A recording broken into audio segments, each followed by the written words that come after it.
We've really got to up the game on this. We've all stepped back, including us in the churches, into our safe spaces, and in a way not looking any further. My name is Alastair Redfern. I'm a bishop in the Church of England. I have been a diocesan bishop, and now I've retired from that, and I spend my time helping the churches fight against modern slavery in the UK, across the Anglican Communion, and with partners like the World Council of Churches and the Vatican. We're living in a perfect storm at the moment, and everybody will be aware there are more and more vulnerable people who are desperate for a chance, for a job, for help.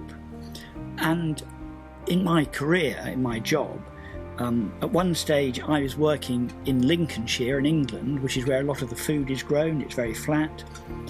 And I came across a lot of people called guest workers.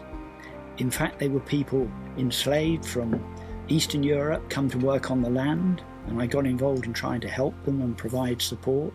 I was working in the city of Bristol and got to know a number of girls and young women who were on the streets and on corners trying to be picked up, who were in the sex trade, trying to help them and give them support, the right kind of connections. So I got involved with the vulnerability of our fellow human beings. And the way you reach out, of course, is partly through legislation and the right kind of systems. I've been privileged to be in the UK Parliament, in the House of Lords. I was on the select committee that designed the Modern Slavery Act. I chair something called the Clewer initiative, which is the Church's response to modern slavery. And one of the big things we believe is the main pushback is through what we call community resilience. This is happening in our local communities all around us. And it's only if people open their eyes and notice and say something that the authorities can do anything. And most of us just keep our head down and think, oh, well, they're funny people who behave like that, or whatever it is, really. We have a huge part to play, the general public, and churches are on the front line of gathering people, opening their eyes and trying to help people in the community notice, reach out, know what to do, know how to care, provide safe space. Churches are enormous resources in our communities. Something that always stays with me, I've got a good friend called Diane, English girl. When she was 16, she was drawn into the sex trade.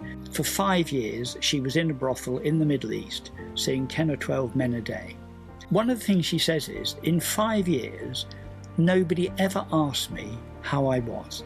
We know that underneath, people are hurting, they need noticing, and we need to do something about it, not just let people do what they want. We're consumers, and modern slavery is driven by the fact that you and I and everybody else just wants cheap goods and services. We don't care where it comes from. Pope Francis used to talk about the globalisation of indifference. We have enormous power as the public. Companies are frightened to death of losing our trade. We've got to learn to question cheap prices, exploitation in supply chains and systems. Just take 2 minutes to send a note, an email to the firm saying, this is great, can you assure me there's no slavery in your supply chain? If we don't, it just goes on and it's getting worse, really. Anybody can make a huge difference.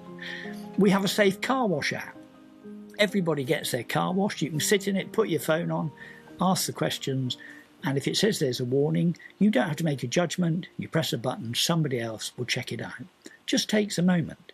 We have to recognise that if we live in our own small selfish space, it actually doesn't do us any good. We're made to look at the bigger world. The trouble is we look at it through the phone, which is on our terms. We can press a button, we can scroll to the next item. If any of us saw a child and it's fallen over and it's cut its knee and it's crying, you would go and pick it up. Almost every human being would reach out to help that child. People in modern slavery are not too different. It's just they're one remove from being noticed and several removes from being picked up and hugged and offered help and support. Human beings are made to relate to each other for what, I would call the common good, the good of all. Life is a gift to us, and as life unfolds, we've got to use this gift and recognise that everybody else has got that gift. How do we bring them together? How do we help them flourish? That's what politics is about. It's about what churches and religious groups are about. It's what community groups are about. How do we make life flourish for all the citizens, all the people. My name is Rosy Orozco, a former congresswoman from Mexico who fought against the cartels and human trafficking. This year, we are launching the Heroes Wanted campaign, shining a light on extraordinary people fighting in the front lines. So go to kaleido.charity/heroeswanted, watch their stories to help amplify their impact, and vote for the hero who inspires you the most.